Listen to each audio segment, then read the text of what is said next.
Isang balitang tila isang dambuhalang kidlat ang gumuhit sa kalangitan ng bansa matapos kumalat ang nakapapangilabot na ulat na ang Pangulong Bongbong Marcos ay kasalukuyan na umanong naghihingalo at nakikipagbuno sa huling hininga sa loob ng isang lihim na silid.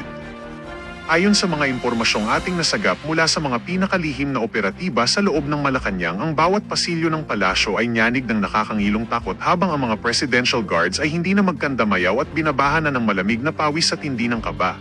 Ito na nga ba ang hudyat ng pinakamadilim na kabanata sa ating kasaysayan habang ang bawat segundo ay puno ng panganib na tila mitya ng isang bombang handa nang sumabog sa harap ng sambayanang Pilipino na nanlalamig ang mga kamay sa tindi ng kaganapang ito. Nagulantang ang buong mundo at tila huminto ang ikot ng mundo sa nakakashock na revelasyong ang unang ginang Liza Marcos ay sorpresang lilipad na umano paalis ng bansa sa gitna ng kadiliman upang takasan ang mga dambuhalang kasong naghihintay sa kanya. Maririnig daw ang ugong ng mga jet engine at ang walang humpay na takbuhan ng mga tauhan na nanginginig ang mga kamay habang pilit na inililigpit ang mga dokumentong yuyurak sa katatagan ng bansa sa ilalim ng nakakasilaw na liwanag ng iskandalo. Tila binabagtas na natin ang isang bangungot kung saan ang bawat minuto ay nagsisilbing balisong na tumataga sa katatagan ng ating gobyerno na nagiiwan sa buong administrasyon na tuliro at nanginginig ang mga kalamnan sa harap ng nagngangalit na bagyo ng kawalan ng katiyakan na ngayon lamang nasaksihan ng madla. Ito na nga ba ang huling kabanata ng maliligayang araw at ang simula ng isang madugong paghuhukom na wawasak sa pundasyon ng ating lahi dahil sa bagsik ng revelasyong ito na yayanig sa inyong buong pagkatao?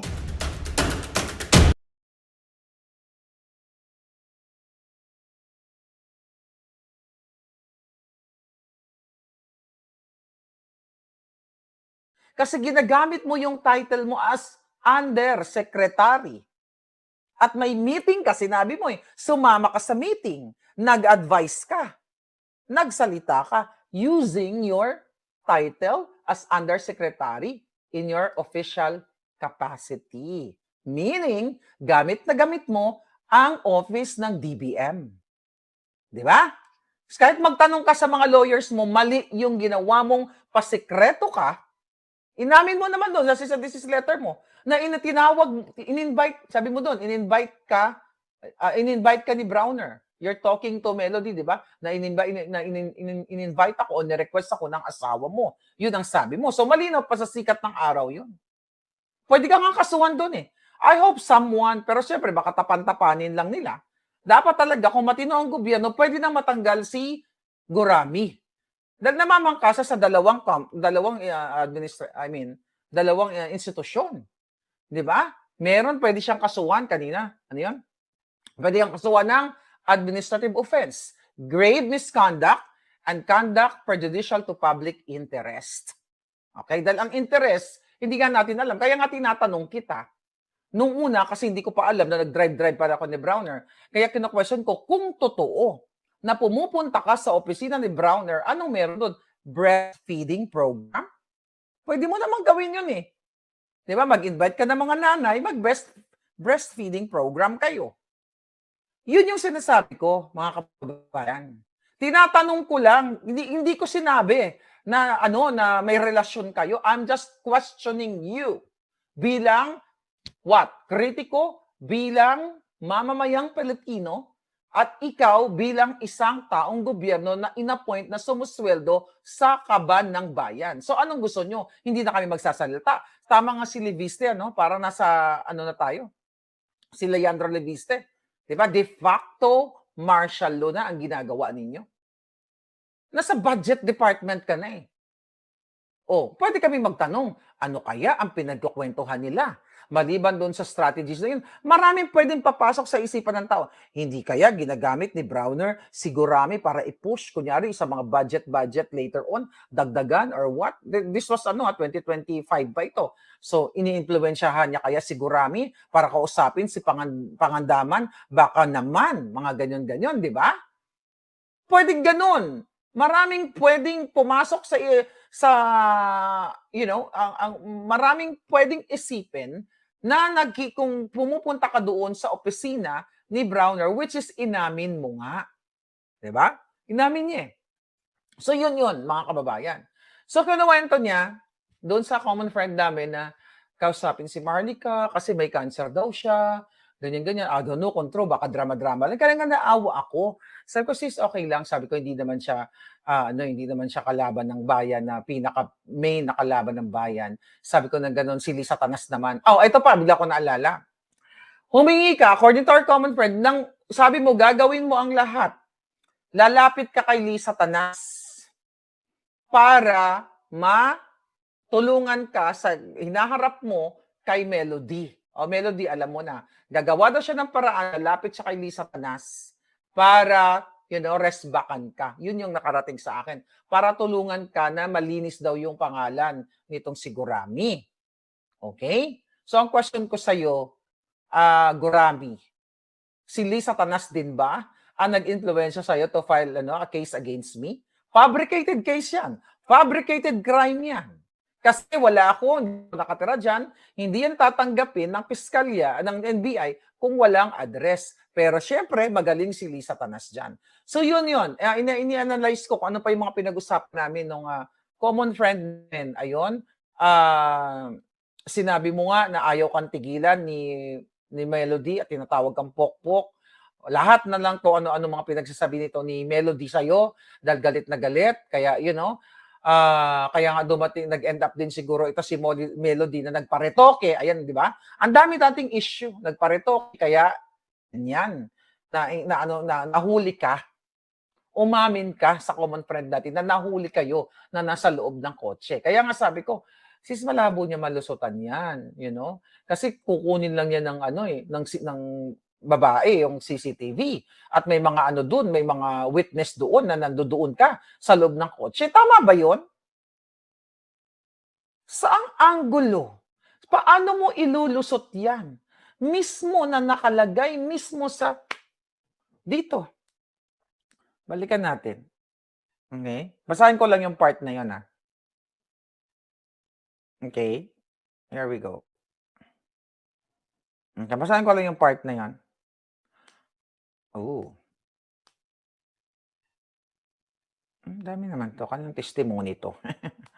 Daming testimony. Teka, hindi niya pala testimony to.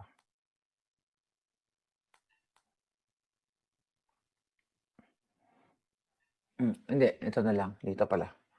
Alright. Ayan, Dito inamin mo mismo, Okay? Ulitin ko lang, Ayan, sa dulo. Our client, sabi ng abogado mo, reports that on May 24, 2025, you, talking to Melody, followed her from blank. Her is the Gurami, and from before and after engaging in a professional public relations and communications meeting, which was requested by your husband. Tandaan nyo yan, So, nandoon ka dahil ni-request ka ng asawa ni Melody. Okay? Na si Au Browner. Kahit saang batas, saang artikulo ng konstitusyon, saang rules ng civil service, mga kababayan, mga taong gobyerno, na pwede ang isang malaking suso na nagpapakita. Pakita natin uli. Okay, para Alright. Nakita nyo na pala.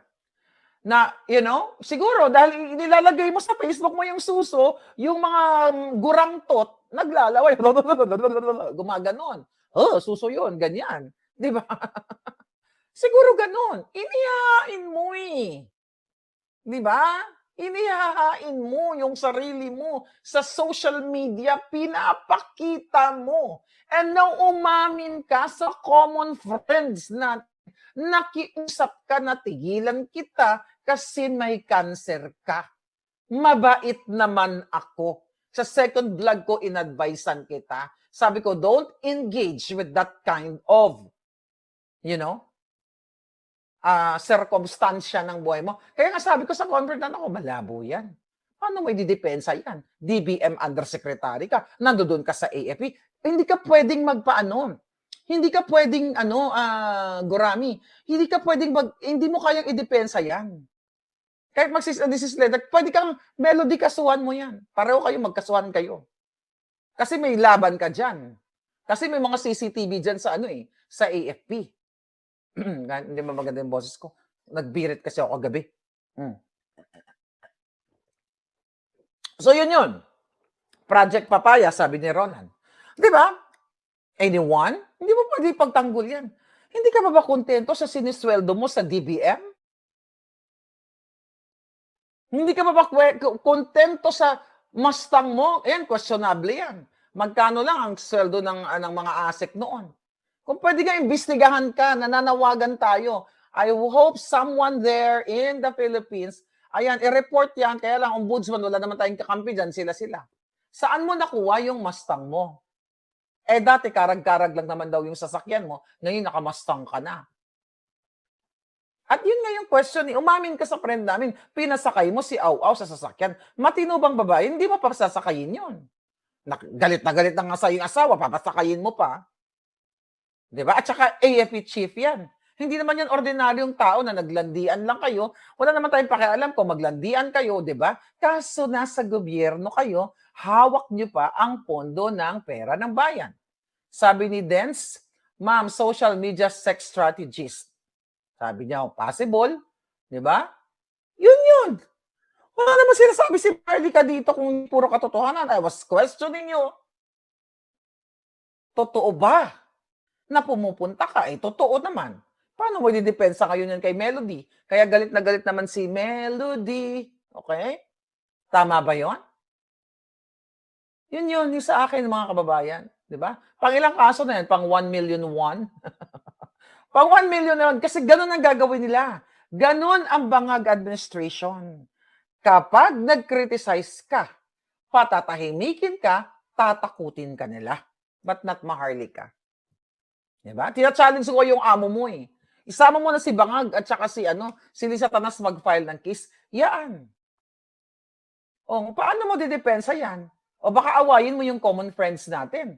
Dahil ikaw nga nagpa-send siya nagpa-send dito sa akin. Ikaw ang nag-utos niyan na i-send sa akin. Ayan si Gurami ang nag-utos niyan, mga kababayan, na i-send sa akin yan. Kaya nga binasa-basa ko, nung binasa ko yan, nung na-request siya ni Aw-Aw Browner, sabi ko, sis, delikado sa dyan. Delikado sa dyan. I mean, sabi ko nga, wala siyang laban dyan. Pero kaya naawa nga ako eh. Kasi nagsabi ka na may cancer ka. Pero nung sinabi ko doon sa isang informer ko, tinawagan ko right away. Sabi ko, sis, kawawa naman, may cancer daw. Sabi ko nang gano'n, baka ako pa dahilan ng kamatayan, di ba? Mas stress. Ang sabi niya sa akin, ako sis, huwag ka maniwala dyan. Walang cancer yan. Yung tatay niya, alam ko may cancer, ganyan-ganyan. Pero siya wala yan. But I don't know. Kaya ko yun. Hindi na kita pinuruhan. Pero hindi ko alam kung anong pumasok sa ulo mo. Di ba? Gumawa ka na naman ng kwento, nag-fabricate ka ng crime, tanggapin mo na lang. Di ba? Tanggapin mo na lang yung sasabihin sa iyo ng mga kaibigan mo. Malinis ka ba? Di ba? Saan ka? Ang question namin, saan ka kumuha ng suso mo? Kasi from Duterte, wala ka naman. Tama ba? I'm not really sure kung kailan siya nagpa-opera. Okay, may nakakaalam ba dito? Kailan siya nagpa-opera ng mukha niya, nagpa-opera ng suso niya, nagpadagdag ng ilong niya? I don't know kung kailan. That was after Duterte, during Marcos ba? Can you comment? Kasi hindi ko naman siya na-follow. Kaya nga sabi ko nga, ang question ko talaga doon, actually, ang question ko doon, hindi ka pwede magdalawang trabaho kung papatawag ka doon sa opisina ni Browner. Ano yun? My question is, anong program ang ipapagawa sa ni Browner? Breastfeeding program? Mag-i-invite ba kayo ng mga inahin? Diba? Pwede naman yun. Marami mga bata ngayon na sanggol, na naiiwan ang kanilang mga anak or may diferensya ang kanilang mga nanay, walang gatas. Pwede ka naman mag-volunteer, di ba? Kung may gatas ka. Breastfeeding program. You know what I mean? Sabi ni Nine, yan ba yung kakambal ni... My God, ganito yung gobyerno ninyo. Okay? Ang lakas ng loob nyo, manakot-nakot. Kasi hawak, sa bagay, nasa budget ka eh. Ang question kasi, sino ang gagastos? Sino ang gumastos dyan sa kaso-kaso mo? Well, pwedeng libre dahil nasa gobyerno kayo o pera na naman ng taong bayan? That's my question to you. At ang sabi sa akin ng common friend, kaya pinatos mo ang patawag ni Browner dahil kailangan mo ng pera. Kasi ang sabi daw yata ay magpapakasal ka na. Di ba? Parang magpapakasal na daw siya, ganyan-ganyan. Mananahimik na siya. I don't know kung sinong ano sa kanya nabigani. Di ba? Nakakahiya naman. Di ba? Yung mapapangasawa mo, hindi ba kinikilabutan? Hindi ka ba sinasabihan ng mapapangasawa mo na yung suso mo, itago mo naman? Kasi kung ako lalaki, mga kababayan, unless kung ang asawa ko ay bold star, yun ang profesyon niya, o artista siya, I would understand. Pero kung asawa ang gobyerno, ako lalaki, babae, sabi ko, huy, baka anuhin ka naman, pulmonin ka naman, mapasmo ka, magsuot ka ng damit. Kung ako lalaki, di ba? O ako babae, yung asawa ko, nagpakita-kita ng pututoy. Baka doon kong boto niya para magkabototitis siya. Di ba? Yan yun. Ano nangyayari ngayon sa bayan natin? Sabi nga ni Leandro Leviste, talagang de facto martial law, lahat tayo gusto panahimikin. Lahat ng gusto magsalita ay patatakutin, sisindakin. Di ba? Kaya no wonder, nung tinitira ko itong mga kadyotahan ng mga bangag na ito, ang dami talagang, ang dami talagang pumapasok na trolls dahil meron yan sila. Ang ganda, sabi? True, ganyan si Habi sa akin. Well, iba-iba naman tayo. I'm conservative ako. Pero, kunyari, lalaki ako, asawa kita, yan ang profession mo. Bold star ka. Tinanggap kita, minahal kita, dahil bold star ka sa pelikula, hindi na ako ay, ba itong asawa ko, naggubad-ubad. Kasi, maintindihan ko kasi yung trabaho mo eh. Nagpapakita ka ng laman, di ba? Yun lang yun. Pero kung taong gobyerno ka, dapat magkaroon ka ng dissenting pagsusuot ng damit. Hindi mo pwedeng sabihin niya na wala naman ako sa opisina eh. Gamit mo yung pangalan mo, Yusek. Diba? Yusek Gurami nakalagay. O ano yun?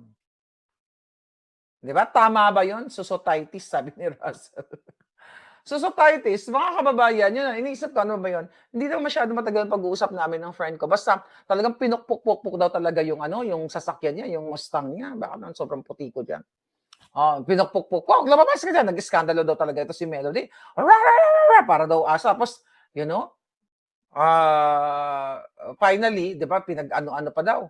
Pinag-ano-ano, pinukpuk-puk nga yung sasakyan. Sinabi naman niya dyan, isa this letter niya. Ninyo, i-post ko yan mamaya. Yan yung cease and desist letter niyang redacted. I-post ko yan kasi sinend mo yan, pinasend mo yan sa akin. I don't know kung kanina. Hindi ko nga pinost yan eh. Kasi nakiusap ka eh. Tignan niyo mga kababayan. January 18 ako nagpo-post ng mga about her. Tapos yun nga kinausap ako. Kinausap ako ng Melody Aw daw. Kinausap ako yan, pinapasend sa iyo yan ni Gurami na inano niya ng cease and desist letter si Melody Aw, sabi nga ni Relwo, ganon. Ang sabi ko, sige sis, hindi ko na lang ipopost ito. Sabi ko naman na and everything, okay na yon, ganon. Bala na siya, sana magbagong buhay siya, no? Sabi ko, wag niya nang i-engage yung sarili niya sa ganyang, wag niya nang isawsaw. Sabi ko pa nga, sayang, sabi ko, bata pa naman siya. Diba? Bata pa naman kako siya, baguhin niya na. Gawin niya yung tama. Sabi ko ng ganon. So, mabait pa nga ako. Well, good luck sa'yo. At sana, I hope, baka hindi ka na ngayon puporma dahil, nahuli na nga kayo eh. Pinasakay mo na nga ng coach, pinag-drive mo si Aw sa iyong sasakyan, di ba? Kaya pinukpok ni Melody Aw yung Mustang mo. Hindi pa binasag, Matapang din daw yun kasi, sinusundan, talagang inatotaw talaga siya, hindi siya tinigilan. Ngayon, bakit hindi mo kayang kasuhan yan? Si Melody? Hanggang cease and desist letter ka lang? Sinong kakayanin mo? Ako? Dahil sino nag-impluwensya sa'yo?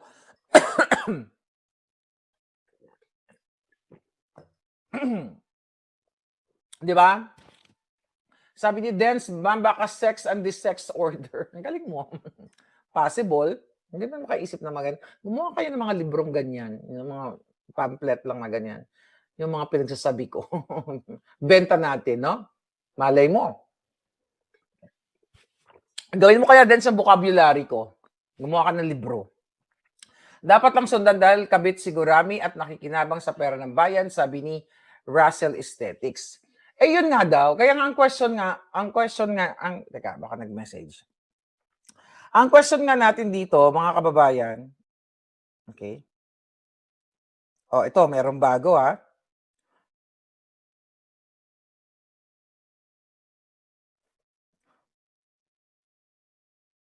Okay, ito, kapopost lang, kasisend lang sa atin. Teka lang. Oops.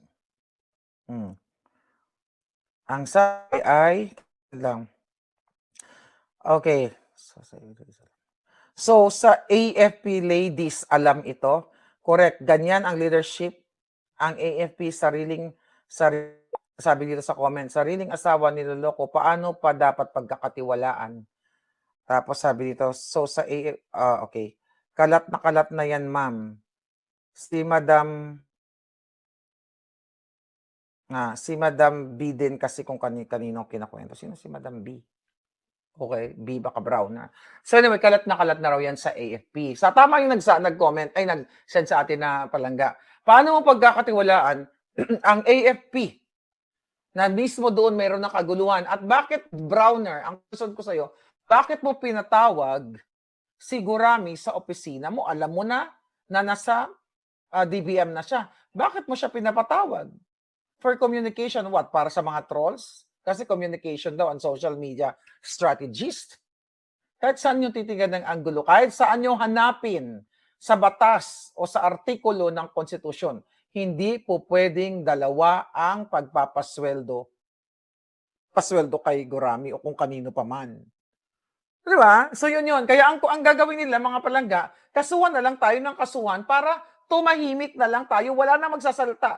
Wala nang checks and balances. Sabi ni ni Leandro, nagsalita siya. So yun, mga palangga. By the way, madagdag ko lang, walang panagkaiba daw sa mga Alpotera Group. Balita ko, yung ibang mga Alpotera Group, nagsisisi na. Ang Alpotero, ayun na yun, walang mga kwenta naman yun. Alam naman na, tsaka na lang sila, mga palangga. Tsaka na lang yung mga alpot, di ba? Ang dami talagang alpot sa mundo, no? Sabi ni at 9 Carmana 14, pinatawag kasi may malaking hakbang sila. Okay?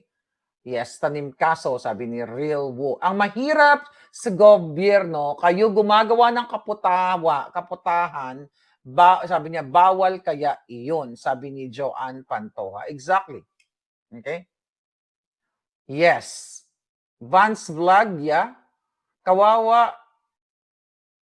Okay? Kawawa naman ang mga vloggers na pinapalamon ng mga gurami. Sabi ni Russell Aesthetics. Alphotitis si Aglines retokada, sabi ni Real Wu. Ano to? Tama. Kung mahal ka ng lalaki, sabihan kapag mahalay ang suot mo, sabi ni Honey Bunch. Exactly. Yun naman yung punto natin. Tinatanong, kasi kina-question natin siya bilang isang public official. Kung siya ba ay ordinaryong citizen, pakialam natin yan. Kahit makipagkangkangan ka dyan sa live, wala kaming pakialam. Which is bawal yan. Kasi buhay mo yan eh. Diba? Kung ikaw ay gusto mo makipagturuhan, gusto mo makipag-anuhan, diba? Buhay mo yan. Kaso lang, pwedeng gawin yan ng isang tao na hindi public official. Kung public official ka, sumusweldo ka sa kaban ng bayan, it's a no-no. Magbibigay ka mismo ng respeto sa sarili mo. Siyempre, 4 million ang followers mo. Karamihan siguro ng followers mo, kalalakihan. Di ba? Kakalalakihan na laging chinecheck kung ano na kaya na naman ang, ano kaya, baka sa susunod, bibikaka na to. Di ba? Yun na siguro ang abangan nila sa. Di ba? Pero talagang guraming-gurami ka talaga, kadiri, oh. Grabe, naging ibang mukha. Paano ka pa? Pag nagkaanak to, siguro, baka, I don't know, may anak ba yan? Pag nagkaanak siya siguro, di ko lang alam kung anong mukha. My God, di ba? Katulad nung, ano ba yon? Chinese ba yon? Korean na nagkaanak. Tapos nget pa yung mga anak daw. Tapos dinimanda nung lalaki. O yan, no? I hope di ka. Saan ka naman makakita ng ganun? Basahin natin yung comment dito. Tignan natin kung ano mga comment. Tignan mo, oh. Ang mga comment, talaga yung mga parang tinitigasan yung mga butotitis, oh. Oh my God. Oh, ha? Tapos sabi ng isa, government official ito, 1 year ago, sabi ni Hi Fernandez, government official ito? So, ganun question na, hindi lang ako nag-question, ngayon ko lang to, recently ko nga lang to nakita eh. Tapos sabi ng isa, let's zoom in. Imagine mo, kung gusto mo, ayaw mong pinag-uusapan ka, na nasisira ka, pero tingnan mo yung mga comments sa'yo. Diba? Iso-zoom in pa daw nila. Gusto mo ba yan na pinagnanasaan ka ng kalalakihan? Yung suso mo, kumbaga hindi ka na-appreciate bilang isang undersecretary, kundi yung suso mo ang pinagnanasaan. Oh my goodness. Oh, ano mo yung mga comment ng mga tao? Oh, ano ba to? Sabi ng isa, tayo mo isa, may comment pa na parang dumidila-dila. Oh my God, kadiri to na kadiri yung mga Ay, nako. Anyway, mga kababayan, yun lang. So, yan yung mainit na chika ngayon. Sabi ni for Ma'am Raga, kadiri, binabastos na siya. Oo nga. Di ba? I mean, okay, fine kung nasa swimming pool ka or nasa beach ka, okay lang.